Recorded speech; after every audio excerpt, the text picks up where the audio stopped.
Hey everyone, Deborah here, and this is our first lecture about Module 1. So here I'm going to demonstrate a number of things that you're going to be learning about in this module, and I'm going to show you a few tips and tricks along the way that may not be in your textbook. Okay, as you can see, I've got a blank page on my screen. I'm at the beginning of a Word document that has not yet been created. And I just want to make sure that you understand what you're looking at the top of the screen. Right here is the title bar. And so once I save this document, the name that I give it will appear here. This whole area here is called the ribbon, the word ribbon. On the ribbon, you have these tabs. Now, the Home tab is always the default setting. In other words, when you first launch Word, this is the first thing you'll see is the Home tab, meaning when Home is selected or Home is what's showing, then everything you see here on the ribbon, all these buttons and little menus and things and tools, these are all part of what's on the Home tab. Now, if I were to click on another tab, like the Insert tab, then everything changes on the ribbon to just those tools, menus, and buttons that are on the Insert tab. And so there are different tabs for different purposes. Okay, let's just start with the Home tab. The default setting for the font or the style of lettering that you'll see in Word is Calibri. Now, as I start to type, Calibri is the style of typeface that you're seeing. Okay. Now, if I want to change that typeface, let's say that the next words I type I want to look different from the way it looks here, I can just go up here to the font group. Now notice that at the bottom of the ribbon there are different group names, and within each group there are different tools that are related to that group. So the font group has stuff in it that deals with fonts, the paragraph group, and so on, the styles, and it goes on. So right now I just want to change the font style. So I'm going to click this little down arrow button on the right, and I can scroll through the list, which is in alphabetical order, of whatever font style I would like to select. So if I want something really different, like the brush script font style, I can click that, and now whatever I type will be in that style. If I want to change the first part that I typed to become this style also, then I have to select this text first. Anytime you want to do something to your lettering, to your font, you have to select it first. And that's true with just about everything in Word. Before you can make a change to something, you have to click on it first. You've got to select it. So if I want to select just this first sentence, I can place my mouse in the beginning of the sentence and click and drag with my left mouse button across. And when you see this gray highlight, it means that that's been selected. And now I can go up to my font list and select whatever script or whatever font style I want, brush script or something different. And in fact, if I hover my mouse over one of these other styles, you can see an example here of what it's going to look like. And you might notice that some of these font styles have a little cloud icon with a down pointing arrow. It means that if you want to use that font style, you have to download it first. And in order to do that, you just click on it and it will download that font style. And in the future, then you will have it at your fingertips. Okay, I'm going to deselect the font, the text, and put this menu away by clicking anywhere in a blank area. Okay. Now let me zoom in a little bit here. If you want to zoom in on your page, you might be able to do it if you have a touchpad. If you're using a laptop with a touchpad, you can use your fingers to zoom in just like you would on your phone. Or you can go down to the lower right corner and zoom in using this sliding bar area here. Now let's say that you want to change the size of the font. Okay, right now my size is size 12, and you can see that up here, font size.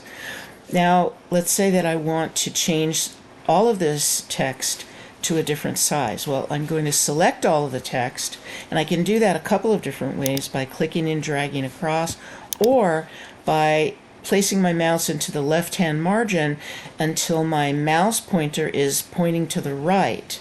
Notice that anywhere else it's not pointing anywhere, but if I put it in the margin on the left, it becomes a right pointing arrow. So now if I place it in front of the sentence, or line I should say, and click once, it'll select the entire line, no matter how many sentences it has. So, and this is our shortcut menu. You can use, instead of going all the way up here, you can use that. So here you can change the size as well. So I'm going to go to a much bigger size. Let's say I want to go to size 24. There you go. Now, most of the sizes for business letters are 10, 11, or 12. Those are the three sizes typically accepted as business font. And most people use those sizes for all kinds of letters and documents. So I'm going to stick with 12 right now. And you can also change the color of the font. Now let's say I want it to be red. I can just change it to red. I can go with the theme colors. I can go with any other colors that I want. If I don't see a color here that I want to use, I can click down here for more colors, and I can choose a color from this chart, or I can go to custom and make my own customized color, but I'm not going to get into that with you right now. Right now I'm just going to go with I don't know, bright pink maybe. So I'm going to choose that, click OK, click away to deselect the text, and there's what that would look like. Other things you can do with text is use this tool to make it bold. Let's say that I want the word everyone to become bold, so I'm going to double point to the word and double click on it to select just that word. I'll show you again.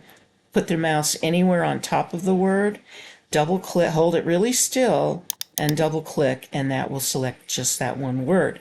And if I click the B, the capital B, it becomes bold. If I select the I, it will become italicized. If I select the U, it will underline. If I want to remove any of these effects, I can just click on it again, and it will toggle it off. You can also highlight as if you were using a highlighter pen. Yellow is the default setting. You can choose other colors at times. You know, green or yellow is the typical one that most people use. So there's lots of different things you can do to your lettering, to your font. Now let's say that I do something to my font and I really made a mistake. I didn't mean to do it. All right, let's say that I double click on the word there and I make it bold. And then I click away, and I made a mistake. I didn't want that to be bold. So there's this really neat function called undo, and it will undo the last thing that you did. And if you really want to get technical, it can also undo some things you did earlier. But let's just talk about what I just did. Now, the undo tool is typically up here. This is called the quick access menu. And the undo tool is this one. It's right here. And if I click on this, it will undo the last thing that I did. Okay. If I want to redo it, let's say that I undo it and I go, oh, I really did mean to do that after all. I can click redo, which is next to undo, and it puts it back. Now, a lot of people like to use these tools, but personally, I like to use the keyboard shortcut to undo or redo things because, frankly, I think it's faster and a lot more convenient than using a mouse. So if you want to undo the last thing that you did, all you have to do is go to your keyboard, press and hold down the Control key, which is the CTRL key. Usually that's in the lower left or lower right of the keyboard. So I'm going to press and hold down the Control key and then tap the letter Z for zebra. That also undoes the last thing that you did. Now, if I want to redo it, the last thing that I undid, I again press and hold down the Control key and just tap the letter Y, and it redoes that. Now, you might be thinking, well, I can't remember that. Well, you know what? I couldn't remember it either at first, but once I got in the habit of doing it and I remembered it, it was so much faster and easier than having to go up here and click on buttons. I'm just saying, I mean, it's up to you how you want to do it. It's fine if you would rather click the buttons, but the easy way to do it in my book is the Control Z and Control Y. Okay, I'm going to switch to a different document. This document is actually the first textbook project you're going to be turning in. It's a cover letter, a very brief professional business cover letter that you're going to type and create. And this is, it's already been done here, so I want to just show you something that already has text on it for different purposes. Now let's say that you need to change how the lines are set up. Now, what I'm doing right now is selecting just a sentence. Okay, but what I'm going to do now is select a whole line of text, which means I'm selecting all of the text on this one line from one margin to the other, from the left margin to the right margin. I selected that whole line. Okay, I'm going to click away to deselect it. Now, what if I want to select this whole paragraph and I want to do something to the whole paragraph? Well, there's a couple different ways I can do that. One way is to place my mouse in the left margin, point to this first line, and click and drag straight down with the left mouse button. And that will select all three lines in this particular paragraph. Now, there's another way to select a whole paragraph, and that is to take your mouse and place it anywhere inside the paragraph, hold it really still, and triple click 1, 2, 3. That will also select the whole paragraph.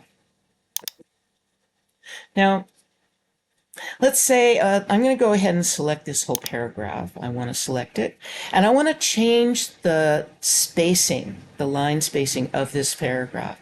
So to do that, I would go to the Home ribbon, and in the paragraph group, I want to go here to this button. This is the line and paragraph spacing button. Now, if you click on the button itself, sometimes you get a different menu than if you click on the little down pointing caret thingy or the little down pointing arrow on the right. In this case, it doesn't matter which one you click, you get the same thing. So notice that you've got a list of numbers, and these are just paragraph or line spacing. Like this is single space, this is 1.15 spacing, which is commonly used in business letters. This is 1.5 spacing, this is double spacing, 2.5 and 3 triple spacing. Now notice that when I hover my mouse over one of these, look what happens to the paragraph. So that's double spacing. That's what it would look like if I were to select double spacing. But if I want to add a space, an extra space before the paragraph, or remove the space already there that's after the paragraph, if I hover my mouse over these things, it shows me what it would look like, what would happen. Or I can click here for line spacing options. And that brings up the dialog box. This is what we call a dialog box. And this is where you can make lots of different choices. And the one that I use the most is here. Okay, this is where you can make selections to how much space you want to have in front of a paragraph, meaning on top of it, or after the paragraph, meaning after a paragraph. Now right now the default setting is 0 points above it and 8 points below it or after it. So if I'm going to cancel this, I'm not going to choose anything different, and I'm going to click away. Look at this paragraph. After the paragraph, there's this blank space in between this paragraph and the next paragraph. This blank space is the 8 points it's talking about. So if I were to select this paragraph and go into my line spacing options, I can increase or decrease that amount of space until after. And down here is the preview. You won't see the preview over here, you'll see the preview here. So if I go really huge, like 30 points, most people never use that, but you can. That's what it would look like. Well, I'm not going to choose that. I'm going to cancel out of that. Okay, that's paragraph spacing. Line spacing has more to do with these numbers, or in the line spacing options, line spacing is over here. This is paragraph spacing on the left, line spacing at the right. Okay, I'm going to cancel that. I'm not going to make any changes to that, and I'm going to move on. Okay, I'm going to zoom out and show you that this letter is in the default setup or orientation. This page orientation is called portrait.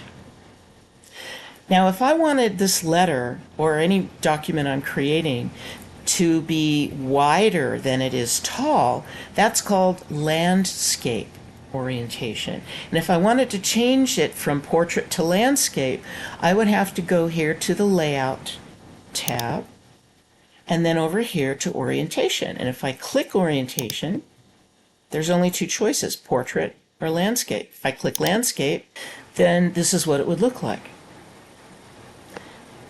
Well, for a business letter, that's not really appropriate. You want to stick with portrait. But landscape can work for other things. Sometimes a flyer, or a brochure, or a photograph you want to send somebody. I mean, there's different reasons why you might want to have something in landscape. So that's the difference between portrait and landscape. Okay, I'm zooming back in. Next thing I want to show you is how to put a border around a single paragraph and shade it in with a color. Okay, first, before I do anything, before I put the border line around the paragraph, what do I have to do? What do I always have to do to something before I can make a change? Do you remember what I said? Yeah, I have to select. Okay, so I'm highlighting or selecting this whole paragraph. So if you want to put a border line surrounding an entire paragraph, here's what you do.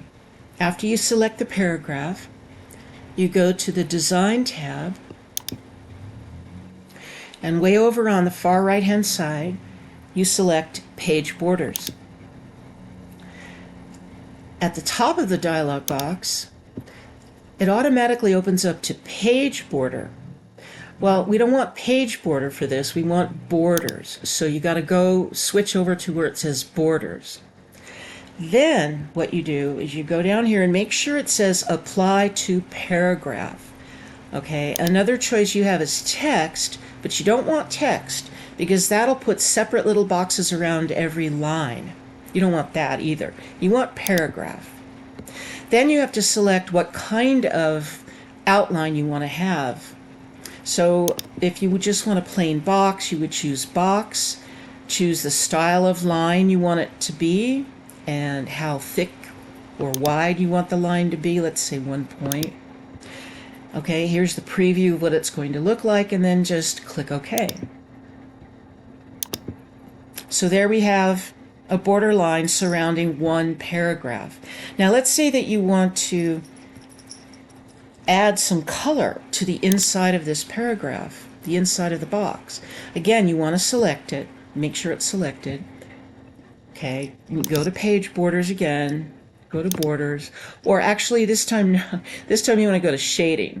So click Shading, okay? And make sure it says apply to paragraph, and then choose the color you want. Then just click OK, and click away to deselect it and see how it looks. The next thing I want to show you is how to use the editor pane to automatically proofread the text. Now, right now, all of this text is correct. There are no spelling mistakes or grammar mistakes, but let's just take a word and misspell it on purpose. Let's say the word renewable. I'll just put an extra W in there. Okay. Now, automatically, you might see a little red squiggly line show up under the word, which is another indication that it is misspelled. But right now, we're not going to deal with it that way. We want to look at the editor pane. So the editor pane is located on the Review tab. Click Review, then go over to the Proofing group, the left-hand side, and click Editor.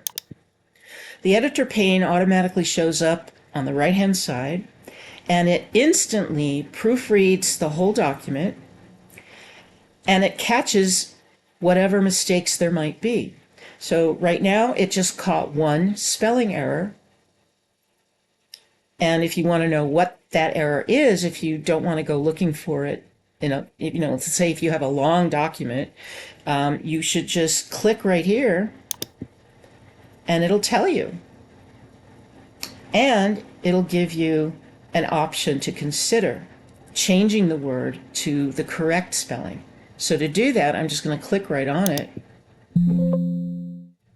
and it fixed it. Click OK, and you're done.